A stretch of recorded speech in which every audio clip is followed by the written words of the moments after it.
Madame, monsieur, bonjour. Le CHU de Yopougon bientôt réhabilité à hauteur de 40 milliards de francs CFA. Les travaux vont durer 36 mois. Une signature d'accord et de marché entre l'État de Côte d'Ivoire et CTAO Bouygues Bâtiment a eu lieu hier dans les locaux de la primature. Alexis Ouedraogo.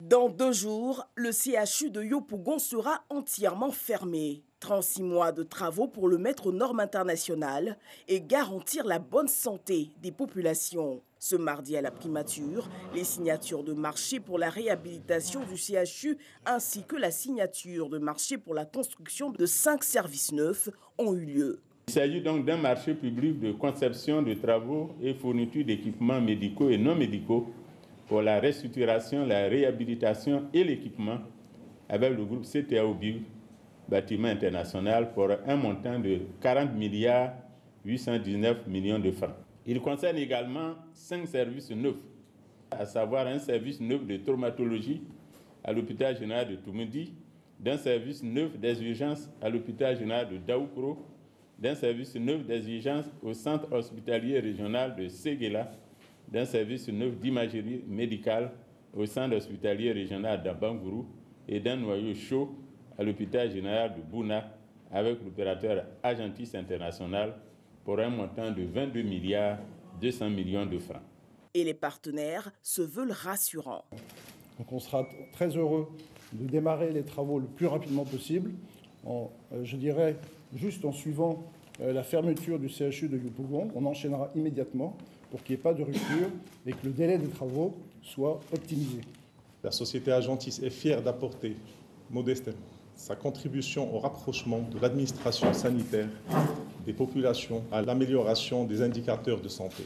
La rencontre a vu la signature d'un accord de cession de terrain pour la construction prochaine de l'hôpital général de Yopougon Sud. Comment réduire les écarts entre hommes et femmes dans les filières maritimes? La question était au centre de l'édition 2019 de la Journée mondiale des mers. Selon l'Organisation maritime internationale, les femmes peuvent jouer un rôle prépondérant dans le développement du secteur. Lanciné Bakayoko nous en parle. Le transport maritime reste un univers très masculin. À l'heure actuelle, au niveau de la marine marchande, par exemple, l'Organisation maritime internationale ne recense pas plus de 2% de femmes dans la main-d'œuvre disponible en ce qui concerne la flotte des navires. Un chiffre pas du tout du goût de cette instance qui fait désormais de l'égalité des sexes l'une de ses valeurs fondamentales. Les équipes mixtes sont plus productives que les équipes à prédominance masculine et les lieux de travail mixtes suscitent une plus grande satisfaction au travail et améliorent l'engagement et la fidélisation du personnel. Cette question de la représentation de la gente féminine sur les navires est déjà au cœur de la politique du gouvernement de Côte d'Ivoire. Il importe donc que l'autonomisation des femmes dans le domaine maritime ne soit pas reléguée au plan de simples slogans. Mon département s'attellera à maintenir allumée la flamme de la sensibilisation et à coordonner toute action visant à contribuer à relever ce défi. À l'entremise de son programme sur les femmes du secteur maritime, la communauté internationale encourage à agir afin que les femmes puissent être formées au même titre que les hommes dans les instituts maritimes et ainsi acquérir le haut niveau de compétences exigé par le secteur.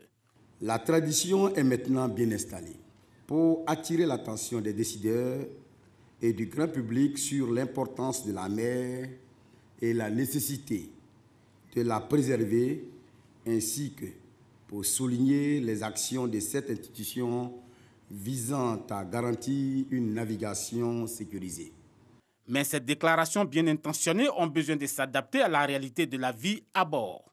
Les embarquements au long cours qui heurtent la vie de famille, les problèmes de carrière avec les questions de maternité sont des sujets à prendre en compte pour les femmes tentées par le grand large. On termine en bref et en images. Un colloque international sur l'histoire et la géographie se tient depuis hier à Abidjan autour du thème « L'histoire et la géographie, discipline d'éducation et de développement ». Objectif, revisiter les fonctions sociales de ces deux disciplines d'enseignement et proposer de nouveaux curricula en fonction de l'évolution de la société africaine et ivoirienne en particulier. Voilà qui marque la fin de ce premier point de l'actualité. Merci à toutes et à tous de votre attention. On se retrouve tout à l'heure pour développer l'actualité africaine.